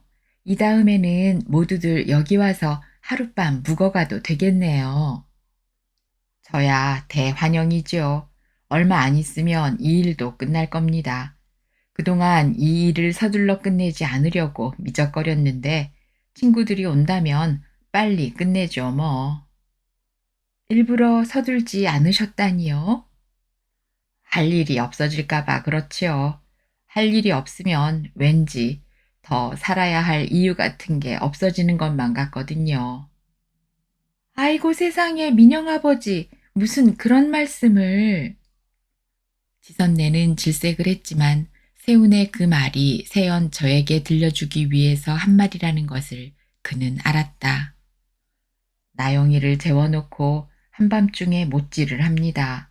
십자가 위에 예수께 못질하듯 꽝꽝 못질을 하지요. 이 일을 하는 중에 벌써 못을 한 3,000개는 박았는걸요. 3,000개의 못, 세우는 자신에게 그렇게 못질을 하며 지냈는가. 아래층을 둘러보고 올라오는 길로 지선네는 숲길로 떠난 사람들의 뒤를 따라 서둘러 나가고 세연은 바퀴 의자에 얹혀 거실 창문 앞에 짐짝처럼 버려진 나영의 앞으로 갔다. 그렇게 물컹한 존재로 끌려다니는 나영과 호수의 전경을 번갈아 바라보는 세연의 눈시울이 물큰했다. 이토록 아름다운 자연 속에서 무척추 동물처럼 늘어져 있는 아내에게 기저귀를 갈아채우고 오물을 받아내며 부엌살림에 톱질과 대패질에다 자신에게 못질하듯 못을 박는 세운의 심경이 그네의 가슴을 송곳으로 찌르듯 찔러왔다. 어느새 세연의 등 뒤로 다가온 세운이 담담하게 입을 열었다. 해가 지고 나면 고적해. 낮에 미친 듯이 일할 때는 그럭저럭 지낼 수 있는데 밤이 되면 쓸쓸해. 그래서 나영을 일으켜 겨드랑을 축혀 안고 그 발을 내 발등에 얹고 춤을 추지. 듬북 듬북 듬북새 논에서 울고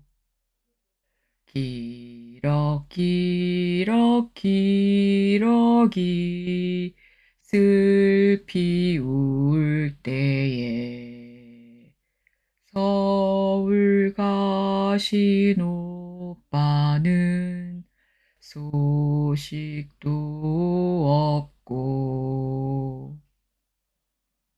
옛날 동요를 불러가며 나영을 안고 춤을 춰. 푸른 하늘 은하수 하얀 쪽배도 부르고. 그렇게 춤을 추면 나영이 좋아하는 것 같아. 성격이 운명이라 했던가. 나영의 집요한 태클을 거절하지 못한 세운의 운명은 이런 것을 향해 끌려왔던가.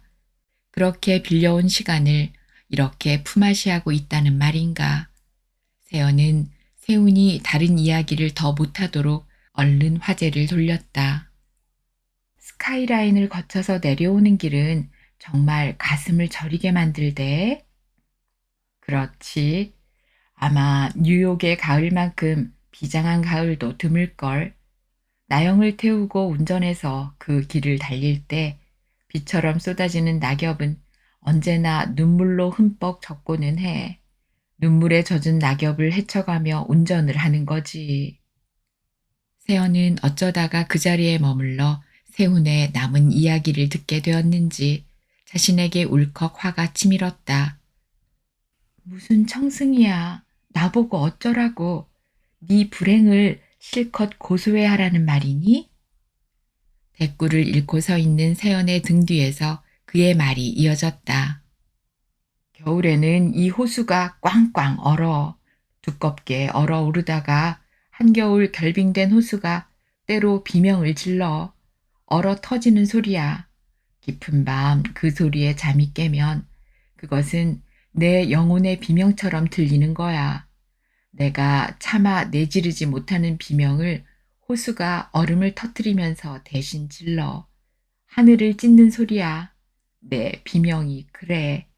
아름다움은 때로 아주 혹독하지. 세운의 이야기는 하소연이 아니라 세연을 향한 채찍과 원망처럼 들렸다. 세연은 그 자리에 더는 머물러 있을 수가 없어 말없이 돌아서서 일행을 찾아 숲길로 들어갔다.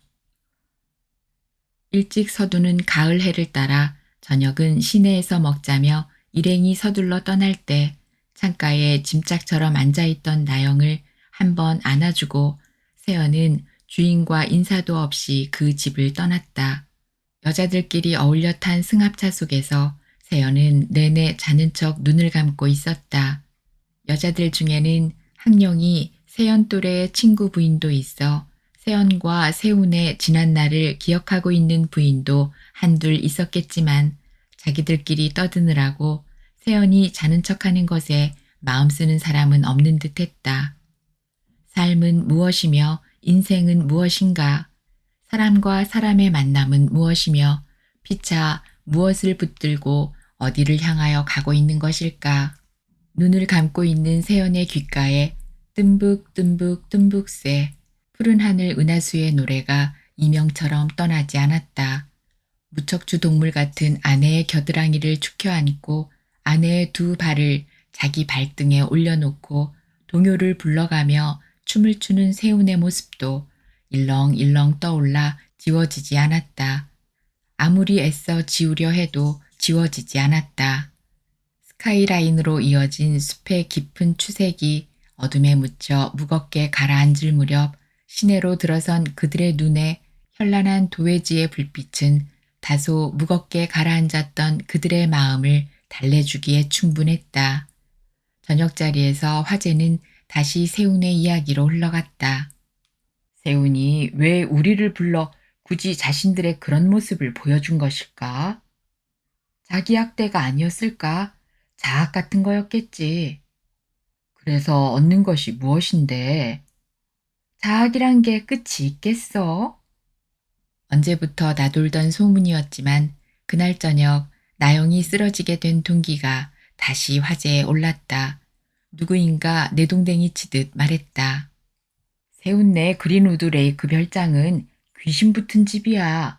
그 별장을 소개하던 맨해튼의 복덕방 젊은 여자가 세훈에게 들러붙었다는 거야. 이악스럽기로 소문난 리얼 에스테이트 여자가 그린우드 레이크에 있는 별장을 세훈에게 소개했고 세훈이 매입을 결정하기까지 함께 그린우드에 숫자 드나들던 동안 젊은 여자는 세훈을 마음에 품었다. 재산이나 돈 문제에 관여하지 않고 쓰기로만 바빴던 나영은 일체를 남편에게 맡겼으니 별장 문제도 관여하지 않았고 별장을 사고 은행 문제며 등기를 하는 동안 앞장섰던 젊은 여자는 여러 차례 호숫가 집에 드나들던 동안 세훈을 확실하게 회유하는 작전에 성공했다.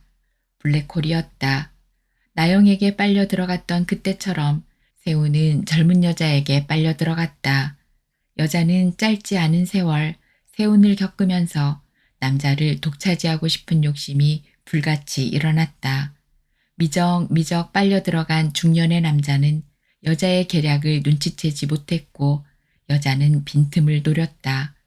사치스럽지만 늙어가는 아내, 주도권을 쥐고 남편을 신하처럼 부리는 아내, 밖으로 돌아치면서 살림하고는 담을 쌓은 아내. 젊은 여자는 아내가 주지 못하는 것을 잘 찾아서 헌신했다. 남자의 공허함을 채워주는 비법을 연구해가며 밀착했다. 그러다가 어느 날 젊은 여자는 별장에 머물고 있는 부부를 찾아갔다. 남자는 아연실색 당황해했지만 젊은 여자는 오랫동안 설계한 작전을 포기하지 않았다. 나영은 한두 번 본 일이 있는 젊은 여자에게 친절했다. 여러 해 전 좋은 별장을 소개해주고 갖가지 서류를 잘 처리해준 여자에게 나영은 그가 무슨 재테크거리를 들고 다시 찾아온 것으로 알고 상냥하게 차 대접을 했다. 세훈은 설마 마음을 졸이면서 불편한 자리를 피하여 밖으로 나갔다. 젊은 여자는 한동안 뉴욕 부동산 정세에 관한 이야기를 하다가 표정을 가다듬었다. 사모님, 그동안 사장님의 동태에 관해서 그렇게 깜깜하셨던가요? 동태라니 무슨? 아내는 도무지 동태라는 단어가 너무 낯설어 다소 긴장한 얼굴로 젊은 여자를 바라보았다. 그렇다면 사모님은 정말 아내 될 자격 없는 분이네요. 아니, 갑자기 이런 다부진 안주인도 젊은 여자의 느닷없는 말에 그저 황망하기만 했다. 젊은 여자는 그런 안주인에게 여유를 주지 않고 간단없이 포탄을 날렸다. 모르셨어요? 사장님하고 저의 관계를? 이웃들도 다 알고 있는 사실을 당사자인 사모님이 모르셨다니. 사모님은 사장님을 대수롭지 않게 여겨오신 거죠. 안 그렇습니까? 벌써 1년도 넘었는데. 성질 급한 나영도 그쯤에서는 그저 어안이 벙벙한 얼굴로 입을 다물지 못하고 여자를 멍하게 바라보기만 했다. 여자는 계속해서 다시 일격을 가했다. 사모님은 돈만 있으면 되는 분 아니던가요? 온갖 호사를 다 하시면 그것으로 되는 분 아니었던가요? 사장님을 그렇게 외롭게 만드시는 죄를 더는 짓지 마시고 저에게 간단히 양보를 하시면 어떨까요? 오늘 깨끗하게 단판을 지으면 어떨까요? 저는 재산도 필요 없습니다. 사장님은 여생을 나에게 맡기고 싶어 하셔요. 사모님이 빨리 단념을 하시는 게 피차 좋을 듯해서 말씀드립니다. 저는 사장님 한 분만 모시면 아무것도 요구하지 않을랍니다. 나영은 부들부들 떨다가 벌떡 일어났다. 그리고 눈에다 새파랗게 불을 켜고 젊은 여자에게 달려들었다. 이거 미친년 아니야? 야, 이 미친년아! 젊은 여자의 머리채를 움켜쥐려고 할 때 여자는 배시시 웃으며 일어나 한마디 덧붙였다. 너무 창졸지간이시라 당황하셨겠지요. 하지만 사장님하고의 관계는 뉴욕 한인사회에서는 다 알고 있는 사실이거든요. 오늘은 이만 물러가겠사오니 여유를 찾으시고 찬찬히 생각하십시오. 젊은 여자가 바람처럼 현관으로 빠져나갈 때 단 한 걸음도 떼어놓을 수 없던 나영은 그 자리에 쓰러지고 말았다. 남편이 아내의 상황을 발견한 것은 얼마 뒤였다.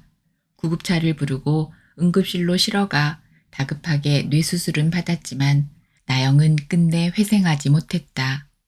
세우는 한동안 시시각각 전신을 저며내는 회한에 떨며 지냈다. 젊은 여자와의 불륜도 그랬지만 아내의 옆을 지키고 있기만 했어도, 그래서 쓰러진 즉시 응급실로 달려만 갔어도, 그래서 수술을 조금만 서두를 수 있었어도 이 지경에 이르지는 않았으리라는 자책이 당금질이 되어 가슴을 찢어댔다. 천벌이다, 천벌이다, 천벌이 내렸다. 그때까지의 삶에 가차없는 붉은 줄이 채찍이 되어 그어지고 그어졌다. 삶 속에서 감미롭다고 느꼈던 것들은 모두가 허상이었다. 돈이 쌓이지만 않았어도 이런 일은 발생하지 않았겠다. 남보다 수월하게 벌어들인 돈은 재앙이었다. 어떻게 그렇게 간단히 아내를 배신할 수 있었는지, 무척추 동물처럼 된 아내 옆을 지키며 목숨이라는 것이 얼마나 허망한 것인가를 절감하고 또 절감했다. 죽고 싶은 충동은 밤이고 낮이고 없이 달려들었다. 살아갈 일보다는 죽는 일이 얼마나 간단하고 깨끗한가. 죽는 일이 정말 대수롭지 않았다. 되돌릴 수 없는 삶을 마감하고 싶은 충동이 끊임없이 일었으나 나영을 두고 떠날 수가 없었다. 밤새 잠을 이루지 못하고 일어난 새벽에 더듬더듬 성경을 펼치면 죄에 대한 대목만 낱낱이 칼이 되어 찔러왔다. 주께서 인간의 잘못을 벌하시고 그 아름다움을 좀이 먹은 옷같이 삭게 하시니 인생이란 참으로 허무할 뿐입니다. 시편 39편 11절. 이루 다 헤아릴 수도 없이 많은 재앙이 나를 애워쌌고 나의 죄가 나의 덜미를 잡았습니다. 눈앞이 캄캄합니다. 나의 죄가 내 머리털 수요보다도 더 많기에 나는 희망을 잃었습니다. 시편 40편 12절. 내가 지은 죄 때문에 나의 뼈에도 성한 데가 없습니다. 내 죄의 벌이 나를 짓누르니 이 무거운 짐을 내가 더는 견딜 수 없습니다. 시편 38편 3절에서 4절. 주님, 알려주십시오. 내 인생의 끝이 언제입니까? 내가 얼마나 더 살 수 있습니까? 나의 일생이 얼마나 덧없이 지나가는 것인지를 말씀해 주십시오. 주께서 나에게 한 뼘의 길이밖에 안 되는 날을 주셨으니 내 일생이 주님 앞에서는 없는 것이나 같습니다. 진실로 모든 것이 헛되고 인생의 전성기조차도 한낱 입김에 지나지 않습니다. 걸어 다닌다고는 하지만 그 한평생이 실로 한 오락이 그림자일 뿐. 시편 39편 4절에서 6절. 자살은 절대로 용서 못할 비겁한 결말이었다.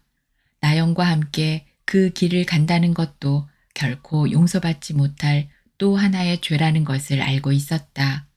이 땅에 남아서 모든 것을 알뜰하게 겪어야 한다는 결론 앞에서 세상의 질시를 받기로 했다. 뒷소문, 손가락질, 어떤 수모라도 달게 받아야 한다는 각오를 다져갔다. 그는 생존을 수영으로 받아들였다. 처음에는 아내에게 기저귀를 갈아채우고 몸을 씻길 때마다 뼈가 없는 전신을 추스리는 것이 무겁기도 했지만 흐느적거리는 그 육신과 씨름을 하면서 삶이 어떤 치욕인가를 이 사이에 악물고 그 일을 익혀갔다. 그린우드 레이크 별장을 장만했을 때 식구마다 신분 상승이 된 듯 우쭐해했다. 모두가 부러워하던 호수 별장에서 기다리고 있던 음흉한 비극을 누구도 눈치채지 못했다.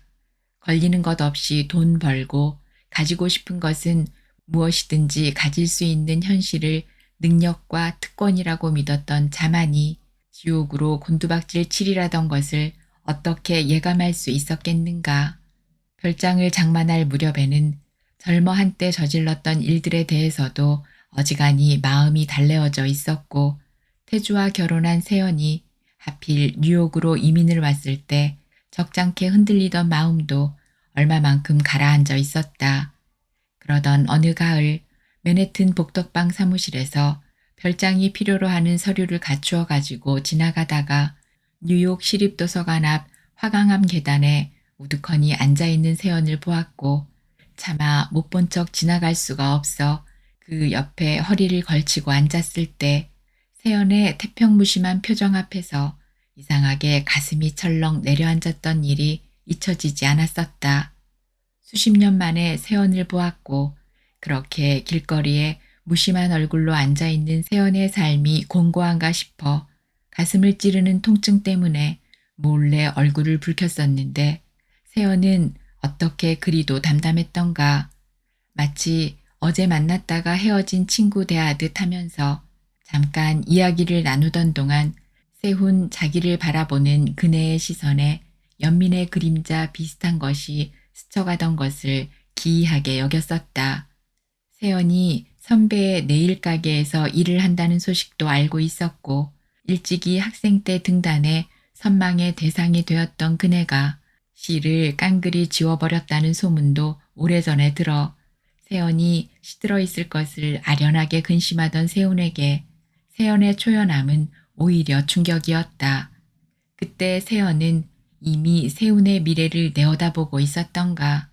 누런 서류 봉투를 미미한 웃음을 띄우고 바라보던 세연의 시선에서 눈치를 채웠어야 하지 않았을까. 자식들은 어미가 쓰러진 뒤 아비에게 호수별장을 당장 버리라고 강요했다. 다 큰 자식들이 아비에 관한 소식을 못 들었겠으며 아비의 불륜을 눈치로라도 몰랐겠는가. 자식들에게는 호수별장이 이미 흉가였다. 세훈은 주로 그린우드 레이크에서 아내를 돌보았다. 아내의 소화를 돕는 음식을 장만하여 먹이고 기저귀를 갈아채우고 밤이 되면 목욕시켜 잠자리에 누인 뒤에 아래층 거실에서 바닥재를 갈기 위해 대패질을 했다. 살을 깎아내듯 그렇게 살아있는 자신의 뻔뻔함을 깎아내듯 단풍나무를 깎아냈다. 그리고 바닥재를 깔면서 못질을 할 때마다 자신의 심장에 대고 못을 박듯 이를 악물고 못을 쳤다. 그러다가 잠들지 못하는 밤이 계속되면 거실에서 불도 밝히지 않고 언제까지나 무연히 호수를 지켜보았다. 캄캄한 깊이의 물이 소리 없이 그에게 손짓했다. 들어오라고, 내려와서 이 깊은 어둠에 몸을 던지라고, 아주 간단하다고, 제발 그렇게 마감을 하라고. 유혹은 끈질겼다. 유혹을 뿌리치고 나면 불을 밝히고 책을 찾아 들었다. 어느 날 깊은 밤 토마스 헉슬리가 아들을 잃었을 때 위로의 편지를 보내온 찰스 킹슬리 목사에게 보낸 답장을 읽다가 세훈은 책을 떨어뜨렸다. 전능하신 분의 회계장부는 엄격하게 관리되고 있습니다. 우리 모두는 매 순간 그분의 역사가 이루어질 때마다 적절한 값을 지불함으로써 대차 계정을 맞춰야 합니다.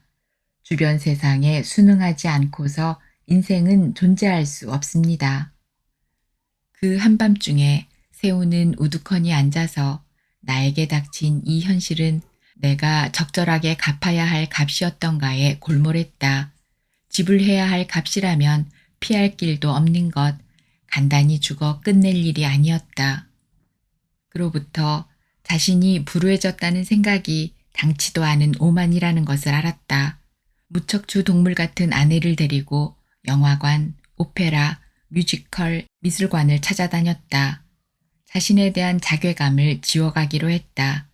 아들은 세 군데의 세탁소 운영을 물려받은 뒤에 호황을 누리고 딸은 콜롬비아 대학의 교수로 재직하는 수재라는 것을 간판 삼았다.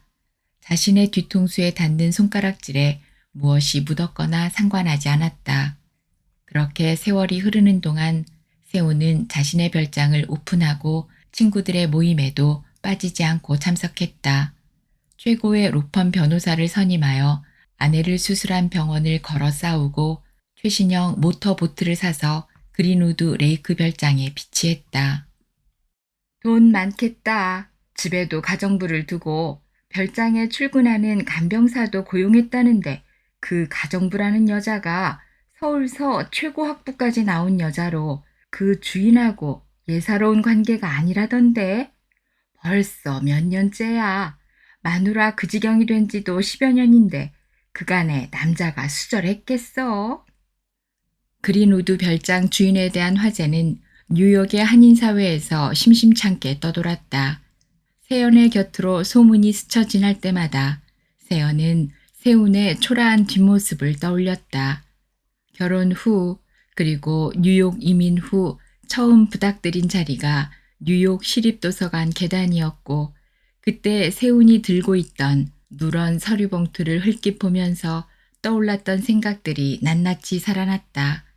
거침없이 달려가는 세운의 소위 성공이 아슬아슬하게 느껴졌고 인생살이의 승승장구는 그것 자체가 옐로우 카드 같다는 느낌으로 떠올랐던 그 시간 그 자리가 문득 영원 저쪽의 시간처럼 느껴졌다. 하나님의 시간은 영원한 현재라고 했던가. 그 시간 그 자리는 영원한 현재와 같은 것이었을까. 필름을 되돌려 세운에게서 그 서류 봉투를 빼앗아 없애버렸다면 오늘의 불행을 막을 수 있었을까. 정성스럽고 화려한 식탁에 나영이 뿜어낸 오물, 십수명의 만찬 식탁을 단숨에 더럽힌 오물 세례, 어려서부터 함께 자란 십수명의 동창생들에게 퍼부어진 오물은 무엇을 뜻하는 것이었을까. 세우는 그런 아내를 왜 굳이 끌고 다니다가 친구들에게 그런 장면을 보여주어야 했을까. 무척추 동물 같은 아내를 그렇게 공개하는 남편의 저의는 무엇일까. 그리고 조금도 미안해하는 기색 없이 담담하게 아내를 데리고 퇴장하는 그 배짱은 언제부터 생긴 것일까. 세운이 돌아간 뒤에도 무겁게 가라앉은 분위기는 좀처럼 회복되지 않았다. 야, 우리 고2 때 생각나니? 세운이 반장일 때 우리는 툭 하면 그놈이 대신 벌 쓰게 만들고 빈들거렸던 일 말이야. 대신 벌을 씌운 게 아니지. 우리 반에 말썽꾸러기가 많아서 반장은 늘 긴장해야 했어. 우리들 중에 담 넘어가서 담배 피우던 놈에 툭하면 패싸움 벌리던 놈에 험한 놈들이 많았잖아. 어느 날인가 영수가 수학 시간에 엎드려 자다가 들켜서 그 깐깐한 수학이 영수 가방을 뒤지다가 담뱃갑을 쑤셔냈지. 수업이 끝나자 교무실로 끌려가 무릎을 꿇게 했는데 담임이 보기에 그랬던지 수학한테 양해를 구하고 영수에게 교실 청소를 시켰잖아. 야, 너 교실 청소 말끔하게 정리정돈 해 놓은 뒤에 와서 보고해. 내가 가서 검열할 테니까. 영수가 그렇게 놓여놨는데 교실로 돌아와서 청소 도구함을 열어 빗자루며 걸레를 꺼내들 때 세훈이가 달려온 거야. 그리고 영수에게 너는 저 운동장 그늘에 가서 책 보고 있어. 내가 청소 끝내놓고 가서 알려줄게. 그렇게 뒷배를 봐줬어. 그런데 그게 세훈이가 불량 학생을 무서워해서 그런 게 아니고 세훈이의 성품이었던 거야. 모두들 그것이 세훈의 성품이라는 거 다 알고 있었어. 그놈의 타고난 그 선량성은 이따금 우리를 불편하게 했어. 그 무렵 우리 또래들에게는 그런 선량성이 좀 걸리적거렸거든. 어떻든 보기 드물게 착한 놈이었어. 나쁜 놈일 수가 없는 놈이었다고. 그런데 말이야, 그 맨해튼의 복덕방 계집도 그렇고 얼마 전부터 간병사라고 드나드는 딸 같은 젊은 애하고 만난다는 소문이야. 야, 그 소문이고 뭐고 그만들 해라. 너희 중에 어떤 놈이 저 지경을 만났다면 살아남을 놈 있었겠니? 그 놈이 무슨 짓을 하건 우리는 유구무원이지. 어떻든 그 놈은 우리하고는 다른 인종이야. 딸 같으면 어떻고 할머니면 뭐래? 그만들 해라, 제발. 글쎄, 별종인 그 놈이 저런 마누라를 끌고 다니면서 뒷구멍으로 젊은 여자를 거느린다니까 그것도 좀 어울리지 않는 것 같단 말이지. 이제 우리는 모두 거의 열중쇼인데 그놈은 아무것도 모르는 마누라 시중을 든다는 명목을 내세워 뒷구멍으로 젊은 여자를 품으면 새로운 힘이 생길 것 아니야? 야, 야, 질투나니? 그럴 수 있으면 그러라지. 뭐 그런 것 갖고 비난하지 말자. 일본의 가와바다 야스나리 그리고 해밍웨이가 자살한 것도 섹스 불능이 원인이었다는데 세운이 저렇게 버틸 수 있는 힘이 젊은 여자 만나는 데서 생기는 것이라면 그런 대로 눈 감아주어야 하지 않겠어? 부럽냐? 그러면 어디 제주껏 마누라 눈을 피해서 해보라고. 쓸데없는 소리 작작하지 그래. 이제 뒷전에서 우리끼리 세운내 화제 삼는 것 그만했으면 좋겠다. 세연이 빈 찻잔과 술잔을 쟁반에 얹어들고 주방으로 들어갔을 때 베란다 발코니에서 담배를 피우고 있던 친구 둘이 소근거리는 대화가 세연의 귓전을 파고들었다. 참 이상한 일이야. 자네 세운내 딸 본 일 있지? 지난번 연주회 때도 봤을 것 아니야? 몇몇이 수군대는 말이 틀리지 않더군. 세운의 딸이 왜 세연을 그렇게 쏙 빼닮았지? 세운의 딸이 세연을 빼닮아? 나영이 낳은 딸인데 왜 세연을 닮아? 그 딸이 세연을 닮았다니? 그러니까 뒷전에서 기이해하는 거잖아. 하긴 그런 일도 있군. 이상한 일이지. 태주하고 세연이 그걸 알고 있을까?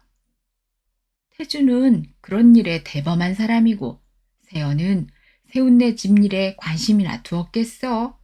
그저 남의 일에 흥미를 가진 사람들이 수군거리며 흘리는 말이겠지.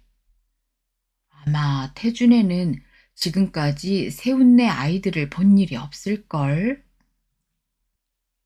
그랬던가. 10여 년 전 뉴욕 시립도서관 앞에서 만났을 때 그 집도 큰아이가 딸이랬지 묻고는 오래오래 세연을 바라보던 세운의 얼굴이 떠올랐다. 그 깊고 깊던 시선, 무엇인가 하고 싶은 말을 참고 있던 슬픔이 출렁거리던 눈이 떠올랐다. 세운의 딸이 정말 별, 나영이 낳은 딸이 왜 세연 자기를 닮았을까 봐. 별, 오매불망 잊지 못할 사람을 가슴에 품고 아내와 섹스를 하면 그럴 수도 있다는 말인가. 주방에서 돌아 나오는 세연의 가슴이 흔들렸다. 엉망으로 더럽혀진 식탁을 대강 치워준 여자들은 할 일 없이 한국 TV를 보거나 두세 둘러앉아 시답잖은 화제에 몰두했다. 세연은 여자들 뒤편에서 마른 행주질을 하며 그린우드 레이크를 떠올렸다. 지금쯤 아내를 태운 세훈은 그리로 돌아가고 있을까? 비처럼 쏟아지는 낙엽을 눈물로 적셔가며 달리고 있을까? 비 오듯 쏟아지는 낙엽을 눈물로 적시며 달리지. 그 말을 하던 세훈은 세연에게서 시간을 빌려간 것처럼 세연의 시간을 빼앗고 돌려주지 못한 사람처럼 빚을 진 자처럼 고통스러워하지 않았던가. 그린우드 레이크에서 그 말을 들었을 때 원망처럼 들리던 말이 이제 빚진 자의 탄원처럼 느껴지다니. 겨울에 이 호수가 꽝꽝 얼어 두껍게 얼어오르다가 한겨울 결빙된 호수가 비명을 질러 두꺼운 얼음이 터지는 소리야. 깊은 밤 그 소리에 잠이 깨면 그것은 내 영혼의 비명처럼 들리는 거야. 내가 차마 내지르지 못한 비명을 호수가 얼음을 터트리면서 대신 질러. 아름다움은 때로 아주 혹독하지. 시간을 빌려가고 갚지 못한 세우는 그때까지 그 말을 하기 위해 기다려온 사람처럼 말하지 않았던가. 나는 빌려준 일이 없는데 그는 왜 내게서 시간을 빌려갔다고 생각해온 것일까? 무척추 동물의 아내를 발등에 올려놓고 뜸북뜸북 세 푸른 하늘 은하수를 불러가며 춤을 추는 세훈이 어른거렸다. 아, 불쌍한 세훈. 스스로 패배의 흰 깃발을 세워두고 살아온 세훈. 그네는 문득 초조감에 사로잡혔다. 세훈을 위해서 무엇인가를 해야만 할 것 같은 생각에 빠졌다. 아니라고, 아니라고, 시간을 빌려준 일이 없노라고. 당신은 빚진 사람이 아니라고. 스스로 탕감을 받으라고. 속으로 발을 동동 굴렀다. 그린우드 레이크에서 다급한 연락이 온 것은 태준의 모임이 있은 후 3주쯤 지났을 때였다. 초겨울 이른 아침 친구들은 시퍼렇게 질린 얼굴로 그린우드로 몰려들었다. 번쩍번쩍 비상등을 켠 경찰차들이 여러 대, 앰뷸런스가 대기 중이었고 충충한 호수에서 인양 작업이 진행되고 있었다. 세훈은 아내를 안고 호수로 들어갔다. 겨울이 닥치고 얼어붙은 호수가 비명을 지르기 전에 그 소리를 기다릴 수 없어 뜸북뜸북 뜸북새를 노래하며 안고 춤추던 아내를 데리고 깊은 물 속으로 내려갔다. 들으신 작품은 정연희 작가님의 소설 빌려온 시간이었습니다. 오늘도 함께 해주셔서 고맙습니다.